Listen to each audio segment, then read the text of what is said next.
Quando a gente diz daqui a pouco a inteligência artificial vai ser equivalente à inteligência de um ser humano, a gente sabe quais são todas as potências de um ser humano? A gente já parou para pensar se tudo que nós somos capazes de emitir, como pensamentos, como sentimentos, são tão fáceis assim, como percepções, são tão fáceis assim de serem reproduzidas? Então vamos fazer um questionamento sobre isso, vamos começar falando sobre a mentalidade simbólica, evidentemente, que é uma coisa fundamental para a gente que estuda filosofia. A maior parte dos livros, a maior parte do material bibliográfico para quem estuda filosofia, a gente tem que interpretar, fazer uma relação com a nossa vida. Não é tão direto assim, tem que ser interpretado, tem que entender um pouco de simbolismo. Só que simbolismo não é simplesmente para ler um livro, simbolismo é para entender as próprias mensagens da vida, que na consciência de vigília, acordados, ou na consciência onírica, dormindo em sonhos, muitas vezes nos propõe símbolos. E esses símbolos também é necessário uma certa profundidade para que a gente possa decodificá-los. Então vamos fazer uma pequena abordagem, em primeiro lugar, sobre a mentalidade simbólica e depois vamos entrar em outros atributos relacionando-os também com a inteligência artificial.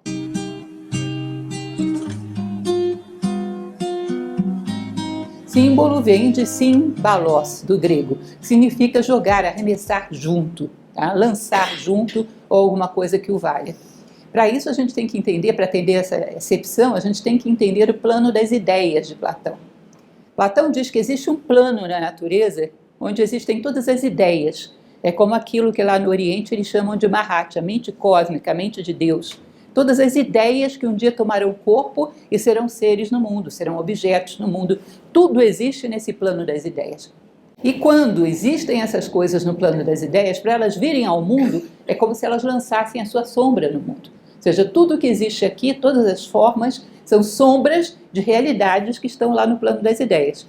Para quem preferir uma linguagem um pouco mais teológica, pode dizer que é plano espiritual, pode dizer que é um plano metafísico, chame como você quiser.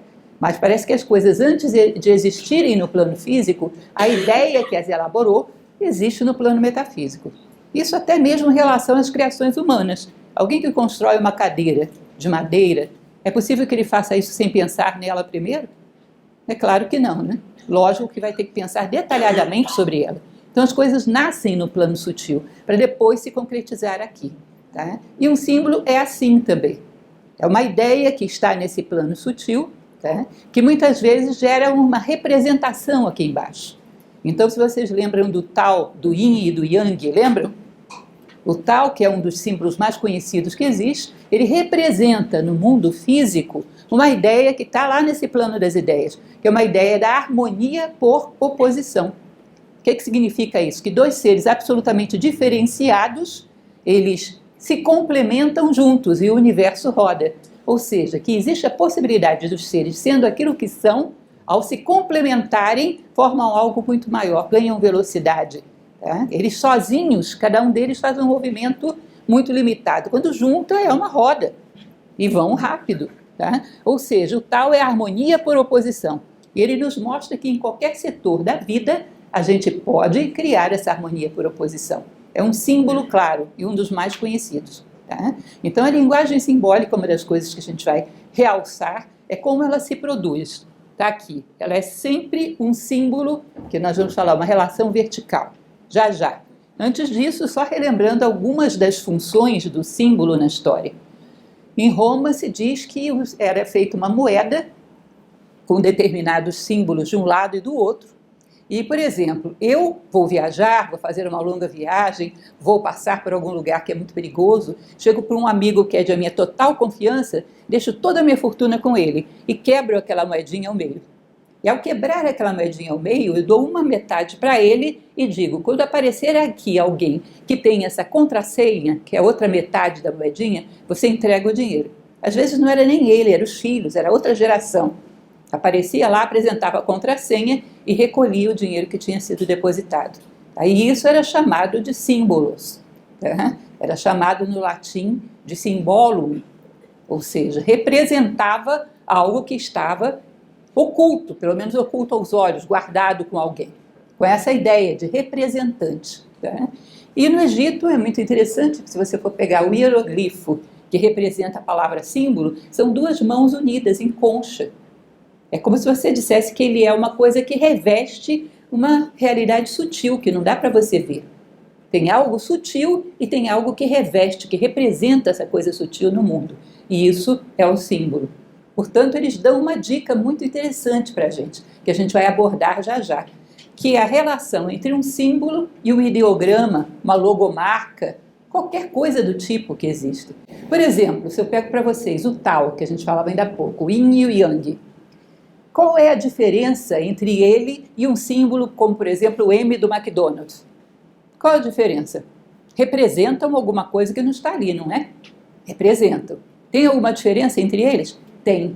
Qual é a grande diferença que nós podemos ter entre um logotipo, um ideograma, qualquer coisa do gênero e um símbolo? O símbolo sempre comunica dois planos. Ele vai comunicar coisas que são sutis, estão no plano das ideias, vai comunicar pensamentos, sentimentos, valores, ou seja, ele vai fazer uma ponte de um plano sutil para o plano concreto. Ele é sempre vertical, ele sempre traz alguma coisa de um plano mais elevado para a Terra. Enquanto que os ideogramas, logotipos, tudo que você puder imaginar, marcas, eles fazem uma relação horizontal, ou seja, o M do McDonald's está aqui no plano físico e o sanduíche do McDonald's também no plano físico. São relações horizontais, todas as coisas estão aqui.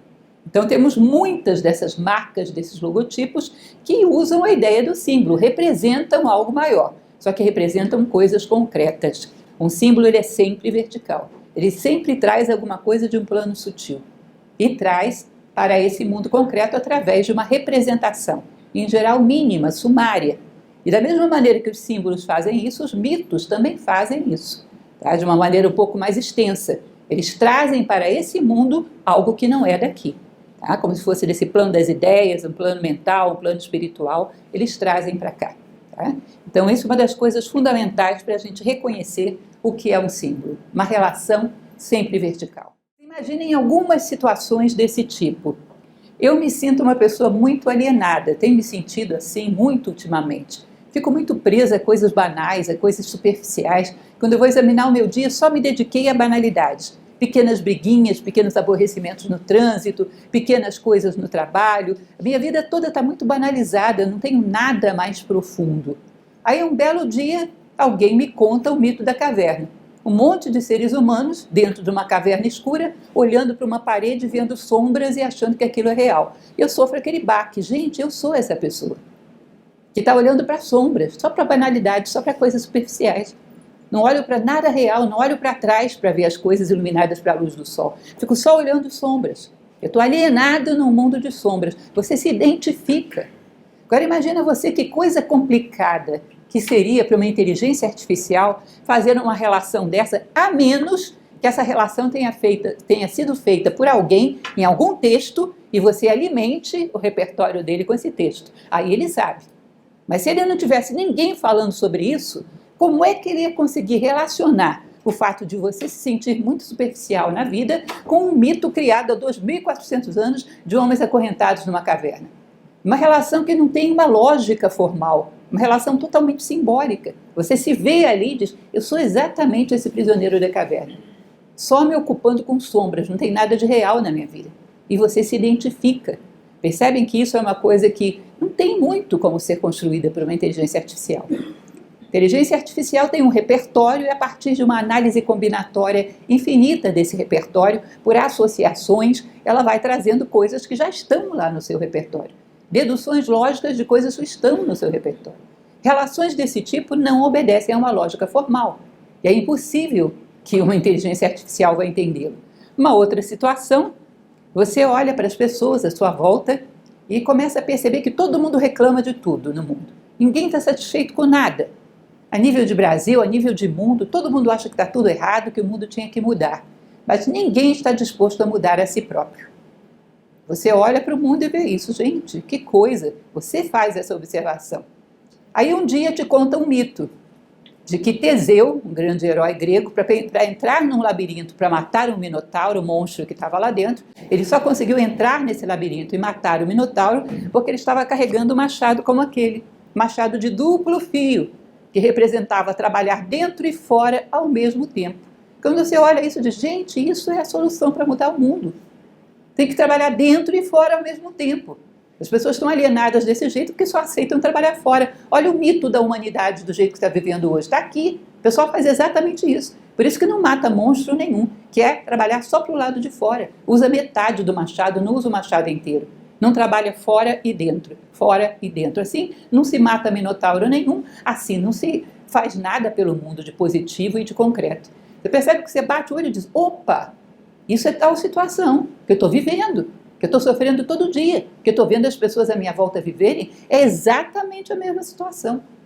Imaginem que relação tênue, como eu falei para vocês, a menos que alguém tenha explicado isso em algum livro que foi jogado lá na memória da inteligência artificial, como a inteligência artificial faria uma relação entre você e os seus colegas de trabalho e um mito grego de um homem entrando para matar um monstro com cabeça de touro. Como ele faria esse tipo de relação? Se alguém disser para ele, aí ele copia aquilo que disseram.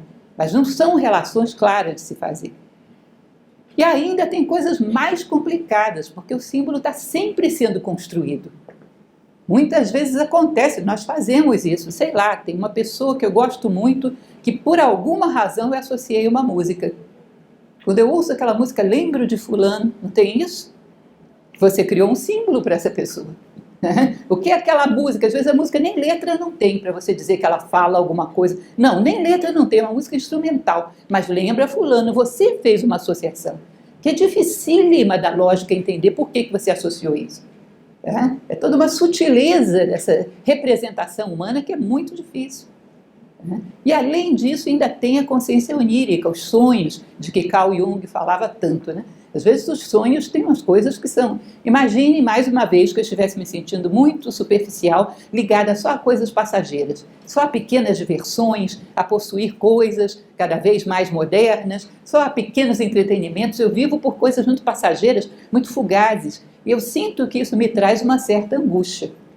Aí um belo dia eu sonho que existe uma tartaruga no meu quintal e eu sento e fico parada olhando para a tartaruga. Eu olho aquilo e digo, gente, é uma chamada para que eu me ocupe mais do duradouro, não só daquilo que é passageiro. Você bate o olho e você entende que aquilo ali é uma resposta para a situação que você está vivendo. Que você olhe para as coisas mais duradouras, que dê mais atenção àquilo que permanece e não àquilo que passa muito fugazmente. Imagine só a inteligência artificial fazer essa relação entre você sonhar com tartaruga e a superficialidade da tua vida. E coisas desse tipo são criadas toda hora. A nossa mente, tanto na vigília quanto na consciência onírica, no sono, cria essas associações o tempo todo. E são coisas tênues. Como é que a gente reconhece? Não existe uma lógica formal aí na mentalidade simbólica. Como recria isso? Quais são as vias que a mente passou para chegar a essa conclusão?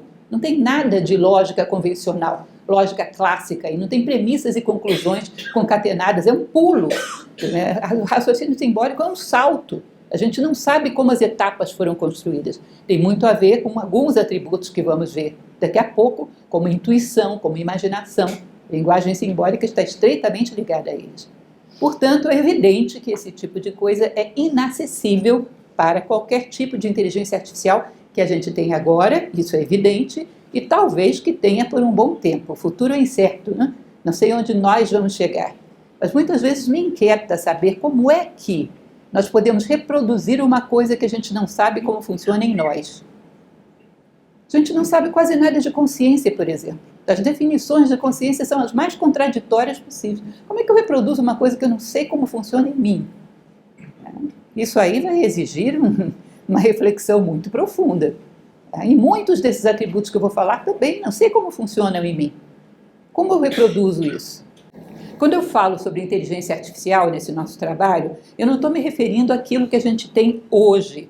Não estou falando de chat, como é o nome dele mesmo? Chat GPT, esqueci o nome aqui, que heresia. Não estou falando de chat GPT, porque isso, na verdade, nada mais é do que um programa de processamento de linguagem, gente. Isso está muito longe de qualquer coisa. É um cidadão que bota um repertório enorme lá dentro e esse programa, além de fazer uma análise combinatória do que está ali, ele descobre associações também. Em geral, depois dessa palavra vem essa. Ele faz associações daquilo que é mais convencional. Então, ele está fazendo simplesmente uma varredura no repertório que você deu para ele. Simplesmente um programa de associação de linguagem. Está muito longe de qualquer coisa do tipo que a gente está falando. Mas a expectativa e o medo que se espalha na sociedade é que um dia uma dessas máquinas tenha a mesma capacidade que o ser humano. E por isso é que eu vou analisar mais algumas dessas capacidades, todas muito relacionadas à visão simbólica, que é o ponto de onde a gente partiu. Todas elas muito relacionadas com esse plano das ideias de que Platão falava, ou plano das essências, se você preferir, filosoficamente falando, ou plano espiritual, como você quiser. O plano sutil, de onde as coisas vêm e se refletem aqui embaixo. Tá? Então, vamos lá.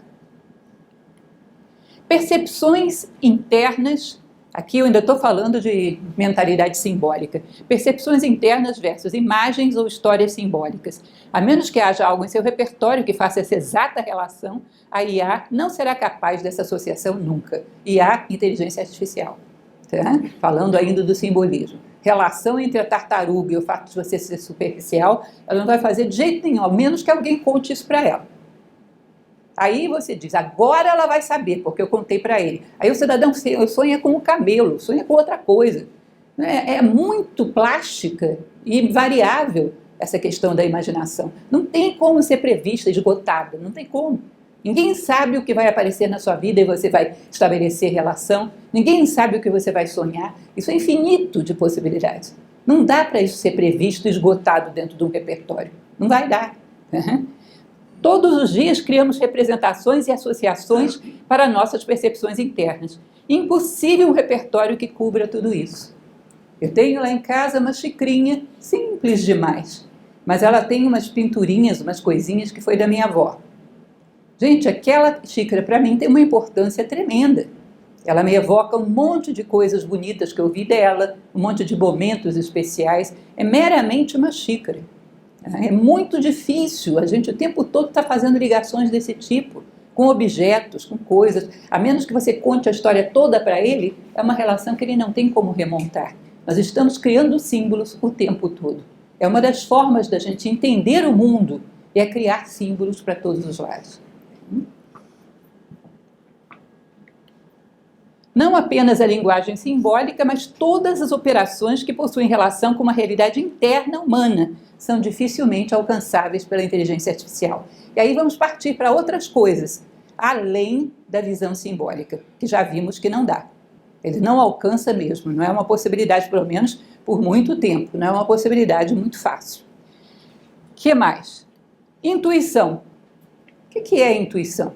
Todos nós já vivemos algo dela em algum momento e percebemos que é uma das coisas mais misteriosas que existem. Eu intuo que fulano não está muito bem. Pego o telefone e digo para ele, ele não está bem mesmo. Intuo que eu não devo ir a tal local hoje e quando você vê, realmente não era naquele lugar que você tinha que estar, porque te chamaram para alguma coisa urgente em outro. Enfim, tem muitas possibilidades. Muitas possibilidades que ao longo da nossa vida, pequenas coisas a gente já testou. Claro que a intuição plenamente desenvolvida está muito longe da gente, mas a gente tem fenômenos de intuição. De onde vem a intuição? Como reproduzi-la? Eu coloquei que a intuição é uma percepção de formas lá do plano das ideias, sem precedentes, ou seja, não trazida à prática. Eu intuí uma coisa agora, nesse momento. Nunca ninguém intuiu isso, ou talvez tenham intuído coisa parecida, mas é uma relação entre um plano desconhecido, que é um plano sutil, e um plano concreto. Como uma máquina teria intuição? Como ela chegaria perto de um plano sutil para captar ideias e trazer ao mundo? É evidente que não tem percepção de plano sutil nenhum. Não existe máquina intuitiva. Ela trabalha com uma lógica clássica, mecânica, no plano concreto, de premissas e conclusões, associações e dissociações, seleção de partes e relação, análise combinatória entre partes do seu repertório, ela trabalha de uma maneira mecânica. É evidente que acessar alguma coisa que não está nesse plano, porque a intuição é exatamente isso. A gente capta alguma informação que não é lógica, não está no plano concreto. É alguma coisa que veio de um plano mais sutil, que nos sopra que determinada coisa não pode ou não deve ser feita.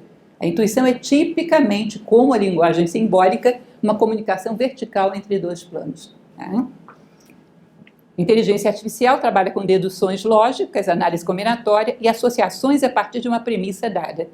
Ele extrai do seu repertório essas associações. Como acessar a plano das ideias? Ele não vai nem saber que existe esse plano. Sutilezas para a inteligência artificial é lógico. Não sei como vai ser feita essa ponte. porque é muito complicado. Para nós é complicado. As intuições para nós são raras, porque é complicado. Imagine para uma máquina. Somos, às vezes, tão materialistas, eu costumo dizer, inclusive, que o medo que temos de achar que a inteligência artificial roubará o nosso lugar, que as máquinas roubarão o nosso lugar, pode ser invertido. O que está acontecendo, na verdade, é que a gente roubou o lugar das máquinas por muito tempo.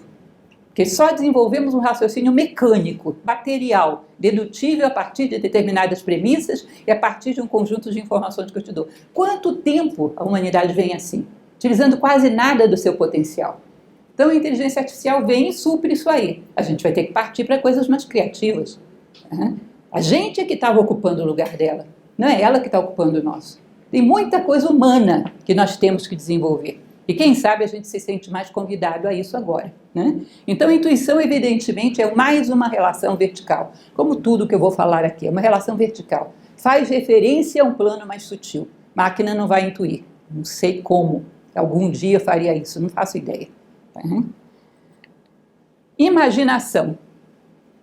Da mesma maneira que a intuição, a imaginação e a criatividade, ela traz coisas para o mundo que não estavam aqui a princípio. Porque senão não é imaginação, você está repetindo o que já tem. Eu estudei lógica durante um tempo e gosto muito, acho muito interessante, mas a lógica, gente, ela não é criativa. Ela só deduz uma coisa que já estava lá. Exemplo clássico de lógica. Eu digo, todos os homens são mortais. Sócrates é homem, logo, Sócrates é mortal. Vocês vão de convir que essa última frase, ela não é nada de extraordinário, está contida na primeira. A lógica é assim, ela só vai explicitando coisas que já estavam lá, ela não é criativa. A análise combinatória também não é criativa, ela vai recombinando coisas que já estavam lá. Como acontece a criação se alguém não tiver um processo de uma imaginação que voa, de uma criatividade que voa e pega formas que ainda não vieram aqui? A imaginação e a criatividade não trabalham com deduções do que já havia, mas, como o nome já diz, com criações inéditas e até disruptivas. O que é isso? É um negócio que não existia, de jeito nenhum, e que, quando é criado, deixa a gente meio perdido. De onde tiraram isso? As coisas mesmo inéditas, realmente inéditas e diferentes, elas inventaram elementos que não existia precedente. Qual é o precedente da internet? Alguém estava trabalhando com isso? Sim, tentou-se trabalhar com computação durante muito tempo, mas a internet é um negócio que, num determinado momento, alguém teve uma ideia muito original, absolutamente disruptiva. Ninguém tinha ideia de uma coisa dessas, que nós teríamos a possibilidade de comunicação global da maneira como a gente tem. Possibilidades como, às vezes, invenções que nos surpreendem. Sei lá, o cidadão descobre que todo mundo tem um carro parado em casa e que isso pode ser um método de condução mais eficiente para a sociedade e mais barato. Inventa um Uber. Vocês vão te convir que é bem criativo, né? É bem criativo, que começa a lançar mão de recursos da sociedade para resolver problemas da sociedade, de uma maneira muito mais em conta. Toda ideia inovadora, disruptiva, ela teve que vir do plano das ideias. Ela não veio de nada que tinha antes, não existia nada antes. Desse tipo, não. Não existia nada assim. Então, a criação e a imaginação, elas vêm necessariamente de um contato também com o plano das ideias. Elas também são verticais. Como é que uma inteligência artificial vai inovar? Ela vai deduzir coisas que, logicamente, estão conectadas lá com a primeira premissa.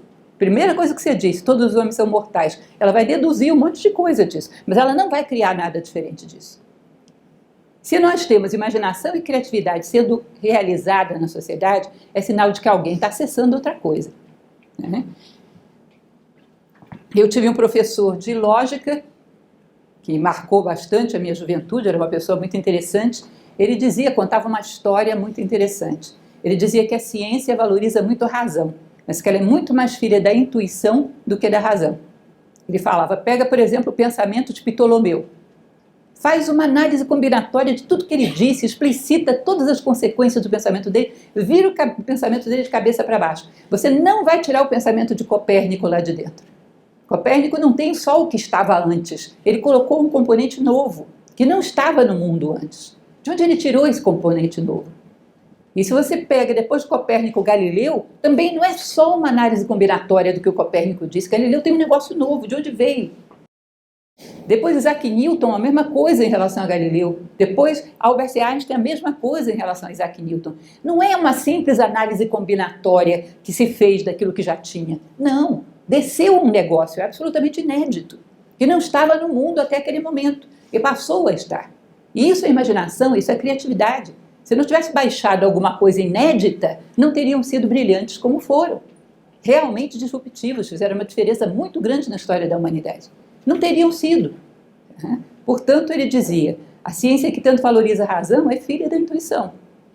Porque senão ela não progrediria da maneira como progride. Tem ideias que são absolutamente impensáveis. Até que um dia, sabe-se lá como, alguém pensa. Cai aquela possibilidade na mente dele. De algum lugar vem essa ideia original. Existe um escritor brasileiro, Huberto Holden, que ele costumava falar, inclusive, que isso mereceria um nome diferente. Não é criação, é creação, ele usava esse nome, para dizer que nós captamos em algum lugar e trazemos pela primeira vez ao mundo. Era a expressão que ele usava para isso. Nunca foi trazida aqui, existe no plano das ideias, mas nunca foi trazida aqui, é a primeira vez. Essa é uma relação vertical. De alguma maneira eu tive estatura suficiente para que a minha cabeça mergulhasse lá no plano das ideias e trouxesse essa ideia ao mundo. Ousei pensar mais, ir além e estabelecer essa ligação da imaginação e da criatividade, que renova, que muda. Senão estaríamos nos repetindo desde o tempo lá do Ptolomeu, fazendo análise combinatória. Se você coloca a inteligência artificial lá, ela estaria até hoje fazendo análise combinatória do pensamento de Ptolomeu. Não teria saído Copérnico lá de dentro de jeito nenhum. Não tem inovação se não houver esses dois componentes, imaginação e criatividade, que dependem de uma relação vertical. Uma relação que não pode ser feita, a não ser por um ser humano, que tem esse acesso, um acesso que não é nem tão constante. Mas de vez em quando, é aquele insight, como se chama, aquele brilho, vemos alguma coisa. Cada um na sua área, cada um, de repente, um problema pessoal até. De repente vem aquele brilho, eu capto uma solução que é totalmente diferente de tudo que eu estava pensando e é muito mais eficaz. Quando você está tentando escrever alguma coisa, aquela frase que você queria ter para explicar alguma coisa, enfim, cada um dentro da sua área já teve esses experimentos, de repente ter um insight, uma captação, uma coisa totalmente diferente, que vem do plano das ideias. E isso é exclusivamente humano. Portanto, criatividade e imaginação também não. O que mais? Inspiração. Isso é engraçado demais, né? Imagine que eu escrevo poesia. Aí tem uma paisagem marítima, anoitecendo, pôr do sol e você ali na praia. E as ondas para lá e para cá, aquele céu com aquela cor maravilhosa, né? Ocre, avermelhado. E você combina tudo aquilo e, de repente, aquela paisagem te inspira a fazer um poema de amor. Que tem a ver um poema de amor com essa paisagem? Me diga. Que tem a ver? Como é que você vai fazer uma relação desse tipo? Mas você tira o poema de amor daí. Por quê? Porque essa paisagem ela tem uma estética tão maravilhosa que eleva a tua consciência lá em cima. E uma vez que ela está lá em cima, ela é capaz de captar várias formas de beleza e trazer aqui para baixo. É uma relação absolutamente inusitada. O que é que nos inspira para criar coisas belas? A inspiração é uma coisa muito curiosa. Me inspirei para escrever essa carta, para escrever esse texto, para falar com alguém alguma coisa. De onde eu tirei essa inspiração? Eu estava vendo tal coisa, crianças brincando. O que as crianças brincando tem a ver com isso que você está falando? Não sei, mas me inspirou. Você percebe que é uma relação difícil de estabelecer? Não tem lógica nenhuma. A inspiração também é uma realidade que não dá para reproduzir com lógica, com análise combinatória, com associação, não dá. E é uma das forças do ser humano. Alguns dos atributos do ser humano. Vamos lá. Ética. Ixi, ética? É ética. Você pode dizer que um país tem aquilo que a gente chama de direito positivo, que é um conjunto de leis. Essas leis eu coloco lá dentro do computador, mostro elas para a inteligência artificial e a inteligência artificial vai me dizer se eu estou dentro da lei ou fora da lei. Isso aí ela faz fácil. Mas se você não está tratando simplesmente da legalidade, você está falando de como diz no direito, um justnaturalismo, um direito natural, que emana da natureza, das leis do universo. Por exemplo, em um determinado momento, eu sinto que eu fui digna, justa e boa, nesse momento. Fui coerente com princípios universais. Como é que a inteligência artificial vai saber? O que ela entende de direito natural, direito que emana da natureza? O que ela entende de uma ética natural? Eu sinto que eu estou sendo justa, boa e ética aqui. De onde eu tirei isso? De uma sensibilidade minha, que tem a ver com os meus valores, com a minha visão de mundo. Como ele vai deduzir isso? Você pergunta, isso que eu fiz foi ético? Como ele vai responder? Ele não tem como reproduzir essas suas percepções internas. De onde você tira essa relação entre esse fato e a ética? E não está em nenhum código legal. Eu simplesmente passei por uma pessoa que estava numa dificuldade e eu a ajudei desse jeito. Foi ético ou não foi ético? Não está em código nenhum. Mas você sente que foi. De onde você tira esse sentimento? Como a inteligência artificial deduziria uma coisa dessa, né? Então isso também é uma percepção interna. A verdadeira ética não simplesmente é o direito positivo, aquilo que está na lei, mas a verdadeira ética que emana de uma forma inteligente, uma percepção inteligente de como nos relacionamos com a vida da maneira mais humana possível, essa percepção não é reprodutível por uma máquina. Não dá para reproduzir por uma máquina. Como vamos simular isso? Ele nunca vai entender porque fizemos isso ou aquilo baseado só em princípios. Que princípios? O que são os princípios? Ainda que você diga, foi a justiça, ele vai procurar lá no repertório dele o que se diz sobre justiça, mas ele não vai entender exatamente o que você toma como justiça. Você tem uma visão própria de justiça que ele não sabe. Ele não tem como entender essas atitudes, que são inspiradas pelas leis da natureza. Não tem como. Portanto, uma verdadeira ética também é complicadíssimo você colocar isso dentro de uma máquina. Como ela julgaria isso? Ela julga o que é legal. O que é justo, muito difícil. Que mais? Estética. Estética também é uma coisa curiosa, né? A beleza, então, ela é a coisa mais complicada do mundo, porque ela é muito sutil e muito multifacetada. E não dá para a gente explicar muito.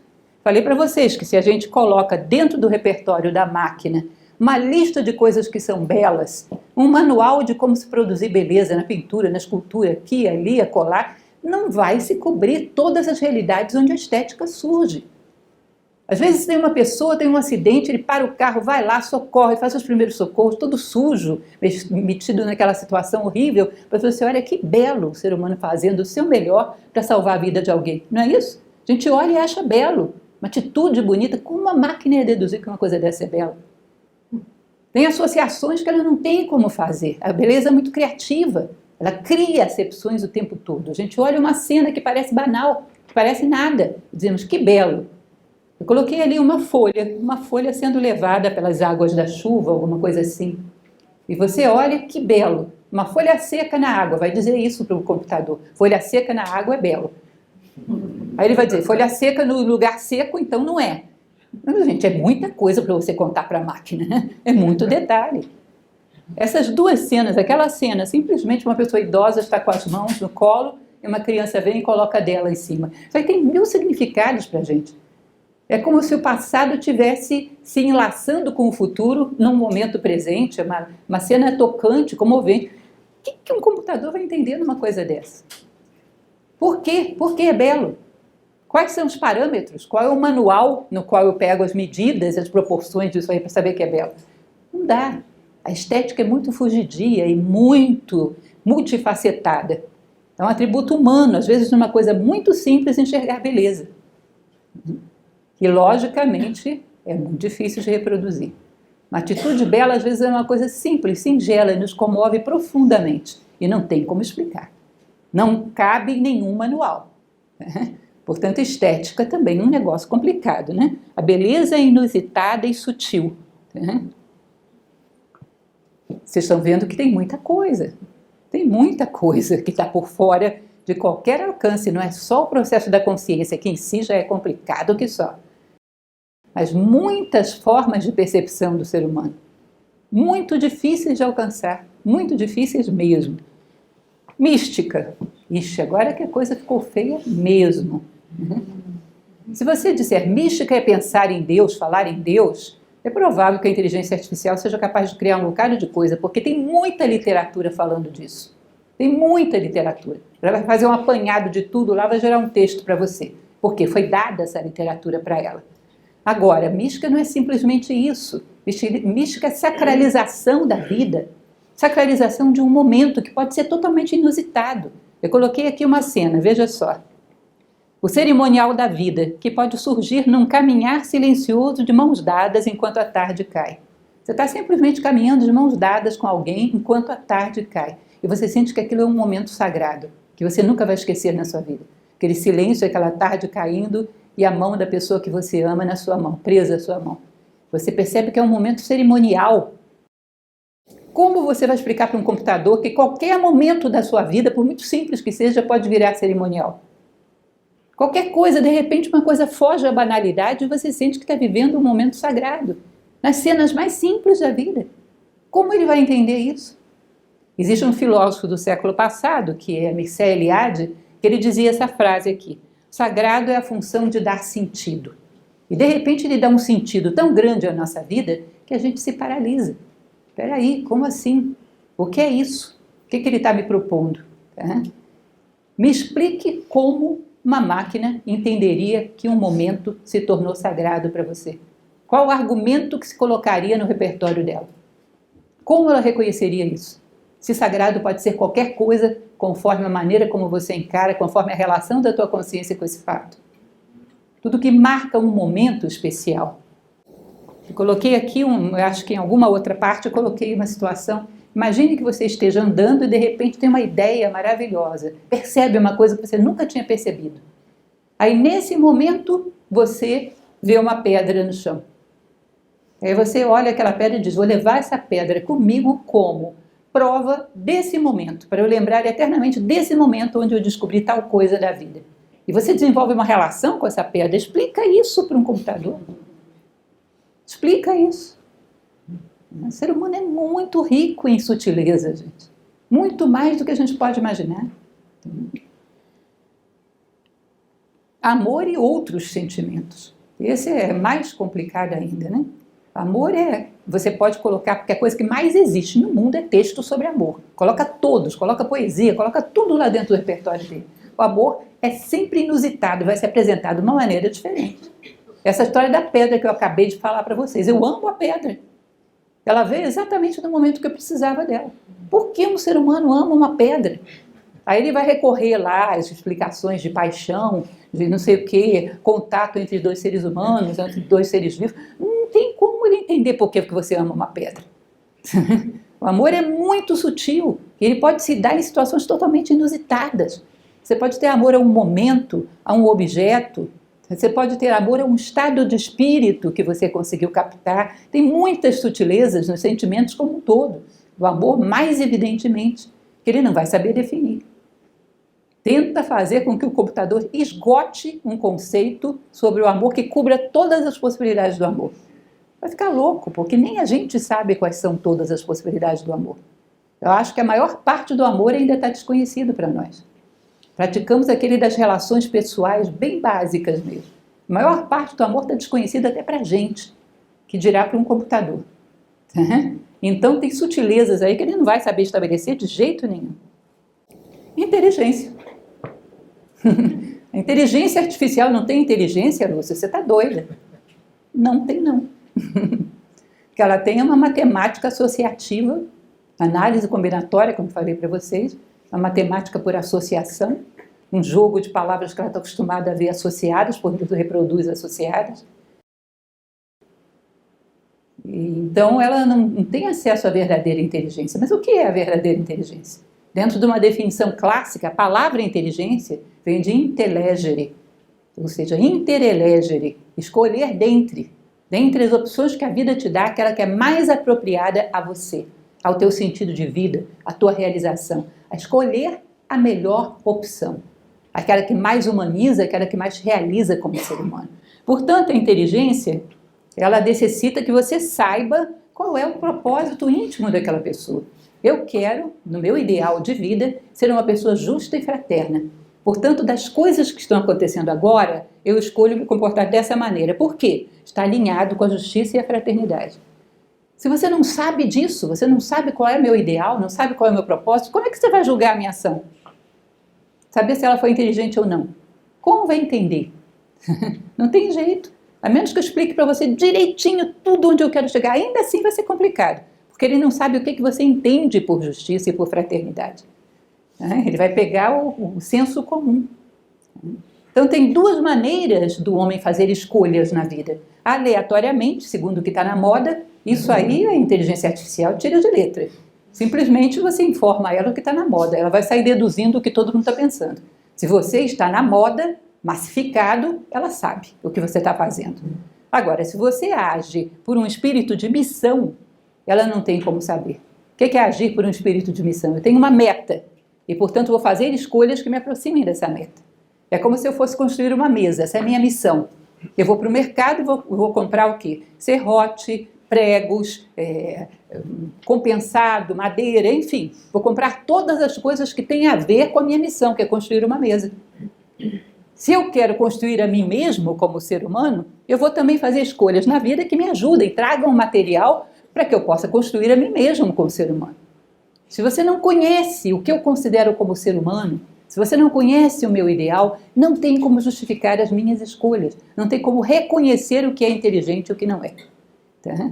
Portanto, a própria inteligência, na sua definição mais perfeita, ela não pode ser reproduzida por aquilo que a gente chama de inteligência artificial. Não tem nada de inteligente, ela não faz escolhas, ela vê o que foi oferecido para ela e faz uma síntese do que foi oferecido para ela.